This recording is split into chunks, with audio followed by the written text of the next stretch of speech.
Hello, and welcome to this episode of Great Conversation. I am here today with Francesca Mundrick from Rewild. I was very excited to meet you at the Green Fair this year, and I'm happy to have you here to talk today about what Rewild is and how at some point we can kind of partner to figure out how this could, work here in Brick Township. So thank you so much for coming today. And thank you so much for having me. Super happy to be here. Yeah. So where's your home base? Like, where do you work out of? Oh, good question.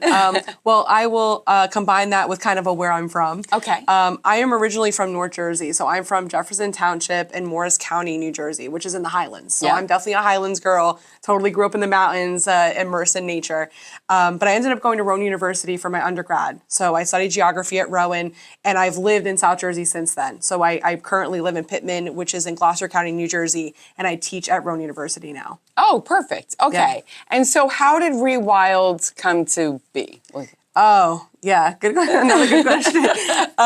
So I went to graduate school at UPenn. I started teaching at Rowan University. I teach in the department that I graduated from. So I teach in geography, planning, and sustainability. Nice. So geography is really at the heart of my interests. And it's a culmination of the human world and the environmental world and how they work together and looking towards the future in a sustainable manner. In my teaching in higher ed, I started to feel that I really wanted to do community organizing, community outreach for environment, right? Okay. So I found a PhD program that focuses on sustainability education at Prescott College, which is a small school out in Arizona. I'm currently attending Prescott College, and it is the foundation of the transformative ideas that really led me to developing Rewild New Jersey. I love New Jersey. I'm obviously from Jersey, North and South now. And so I look at the geographic characteristics of the state, the challenges that we face both for people and the environment. And I found rewilding as a discipline through my PhD coursework and found it to be so revolutionary and so grounded in nature and grounded in realistic common sense ideas. So I wanted to build something that was for communities, for education, perhaps redefining and helping to reform environmentalism as we know it, sure. Right? Breaking boundaries, making up new ideas and new linkages to people and audiences that maybe aren't involved in environment and maybe could be. So Rewild New Jersey is a love letter to New Jersey. It's a connectivity of New Jersey's nature and people. And I'm looking to really forge a new community and build a movement for community rewilding through the vision. Great. So let's say we wanted to partner in some way with Rewild. Here in Brick Township, we have been really big proponents of saving green acres. We have a Brick Open Space Savers Committee that works diligently to evaluate properties, and then if they meet the certain criteria, then we will go out to get Green Acres funding and save those properties. So once those properties are saved, and we have thousands of acres that we've saved over the course of time, we notice that one of the things that we do is we do a pick up brick program because we want to make sure that they stay clean. So we'll go in monthly to the different locations and make sure that they're clean. We pick up all the garbage that's left behind, but we notice that there are things that there's trails that have been made, or perhaps people have done some tree cutting that maybe shouldn't have been done, or there are things growing in the areas that are not native to the area. So how could Rewild help us with those areas to make them more wild and the preserve them in a way that was originally meant to be? Right? What could we do in those areas, I guess? Or what would you look at to do, I guess? Yeah, so the discipline of rewilding really focuses on ecological restoration and habitat connectivity. So our original foundings really had to do with high focus on the reintroduction of large animals into ecosystems to create balance and to perpetuate essentially balancing biodiversity and allowing biodiversity to drive ecological communities, right? The reason why we want to reintroduce wildlife, protect wildlife, do ecological restoration and habitat restoration is because the stronger an ecological community is, the more ecosystem or ecological services we can get from it, right? So the stronger our environments are, the more resources we have from them. So rewilding at base really focused on a lot of those premises It also focused on something called the 3 Cs, corridors, cores, and carnivores. This has to do, again, with enhancing biodiversity and creating connectivity between habitats, primarily. So really large-scale premises, but what has evolved now in rewilding and what rewilding is turning into in the 2020s, is any scale, right? Any scale restoration of ecology. And communities are really harnessing rewilding and adapting it to communities and also to people, which is really what the premise of Rewild New Jersey is. It's about restoring nature and transforming people, rewilding land, and rewilding ourselves, right? It's not enough to just do ecological restoration. What we need to do is actually restore resilience and self-sufficiency into our communities, and through restoring nature and transforming people, we are doing that. So that's how rewilding is actually interpreted, which I think a lot of people are missing. As far as relating it to like what municipalities do, number one certainly is land preservation and increasing land preservation. Number two is adapting or implementing as many native plants or wildlife as possible in those protected areas. But tertiary, and I think really what Rewild New Jersey sets out to do with communities, is harnessing the citizenry, right? Harness the citizenry, allow people to see that their property space is part of a tapestry of a whole, that we can create greater connections by rewilding an entire community, an entire space. With rewilded space, we then can engage in self-sufficient and resilient skills, changing our daily lives, like homesteading, permaculture, even like just growing basic herbs, relearning ancestral knowledge, relearning environmental education, relearning local space and local ecology. So to answer your question, I think it's about reaching citizenry. It's taking the protected areas of the municipality and adding the citizenry to it, and allowing the citizenry to understand that their property is a part of the whole and that their property matters in creating that environmental health and also health for the people. So we're talking, when you say involving the citizenry, it's letting people look at their home space, their yards, and what can they do to help the cause. And that could be a whole bunch of different things, I'm guessing, like maybe less chemicals, if they're treating their yards with certain chemicals that might be harmful to the environment, that would cause runoff and things like that that might be harmful, or growing native species of plants and things like that. Is that what we're talking about? So good question. So clarifying actions, right? So now we understand, like, this is things you can do. Rewilding your land is the physical transformation of your property. So this is stewarding trees. Keep the trees. I know, I love trees. The trees. I love the shade, I'm not gonna lie. And I know trees can be a hazard. I know trees can be scary, and dead trees can be scary.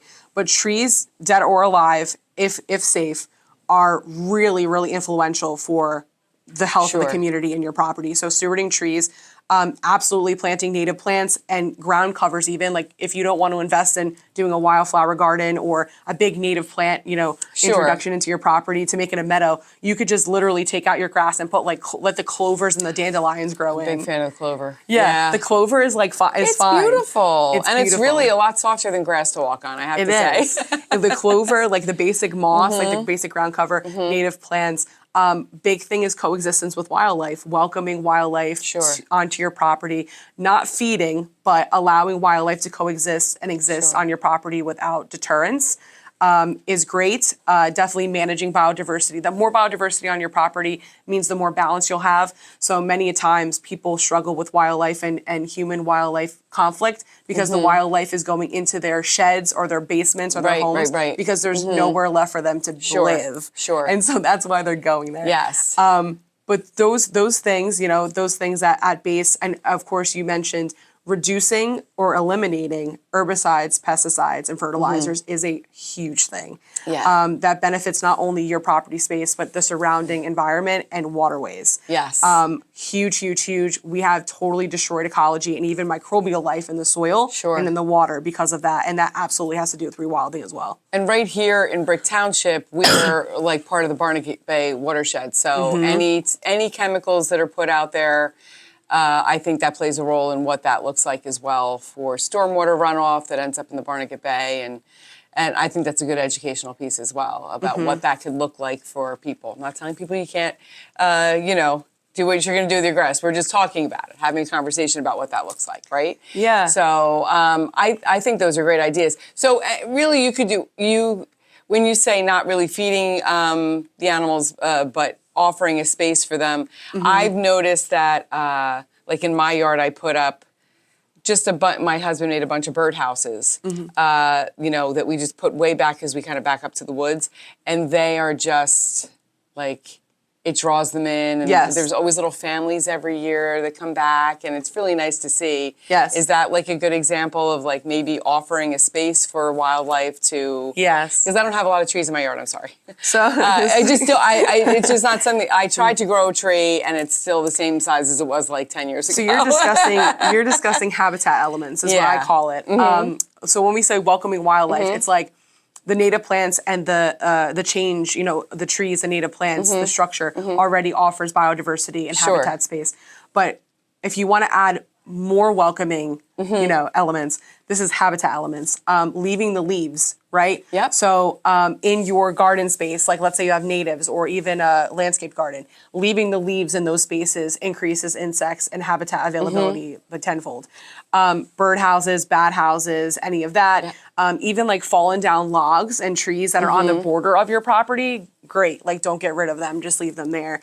Things like that, things where animals can make homes and introduces like feeding sources too, like because the bugs and everything that grow in those logs attract the birds and the other critters to come on and absolutely like eat, right? And many of the problems that we face in our municipalities regarding wildlife and human wildlife conflict or nuisance stuff like mosquitoes or like large animals, it's because we don't have enough biodiversity. It's because the biodiversity is degraded, and if it was greater and balanced, you wouldn't have too many mosquitoes or too many deer or too many this or too many that. It would just be more balanced if it was more equilibrium was present. Well, right? This is a great conversation. I think we'll be in contact to see if there's some more things that we can present to the people of Brick Township, because I think there are a lot of people out there who are excited about this prospect and thinking about what they can do in their yard. So where can we get information about this, about Rewild and what you can do on a small scale, start doing on your own on a small scale in your yard? Where can we get some information? Yeah, so I have a website, rewildnjcc.org. We obviously also have social media platforms at Rewild NJCC on all the social media platforms. Big thing is Rewild New Jersey offers a plethora of things. So number one, we're offering stories at base. The leadership of Rewild New Jersey, as well as mainly myself, discusses our journey with rewilding, right? Okay. Rewilding our land, rewilding ourselves, offering inspiration and ideas for people on the platform. So media and storytelling is huge. Second is accessible resources. So I have started to curate resources from other organizations as well as Rewild New Jersey authored plans and quick actions for people to utilize to rewild land and rewild people. So both of those sides are accounted for on the platform, and we have resources cultivated that are accessible and easy to access on the website. I've also built up a Rewild New Jersey network of small businesses and organizations that actually are contributing to what I consider to be the practice of community rewilding, that offer people services and help with doing these actions at their homes. So these are ecological designers, environmental educators, sustainable landscapers, people that can actually do these actions for citizenry and help them do the journey instead of just being independent. Yeah. So we have resources curated for your own use, or we have the network for people to support you. And lastly, I would say we have unconventional opportunities.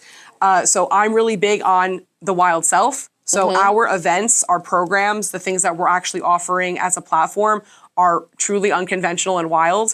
I've partnered with the Native American Advancement Corporation down in Salem County. We're offering barefoot hikes. We're offering foraging classes. We even have a barefoot barbecue coming up in Round Valley. So we're gonna do things a little bit off the beaten path. Definitely focusing also on like fireside talks and campfire gatherings where anyone can come to listen to storytelling about New Jersey. That's cool. Yeah, so I'm trying to go outside the box and really represent my interests and my philosophy. We at base with Rewild New Jersey, a big thing that fuels me and my interest in how this platform is developed is the fact that we live in a complex modern world, right? It's very complicated. There's lots of technology, lots of globalization, lots of change going on. And I think that rewilding is a pathway for us to find a sense of sovereignty. So we're building our community around that idea. I love it. Thank you. This has been an amazing talk. I really appreciate you coming in today. Yeah. We're going to put some information up on the screen right now for how you can find out more information about Rewild. And I want to thank you, Francesca, for coming in today and talking with us. And thank you for joining us on this great conversation. And we'll see you next time. That was great. That was a pleasure.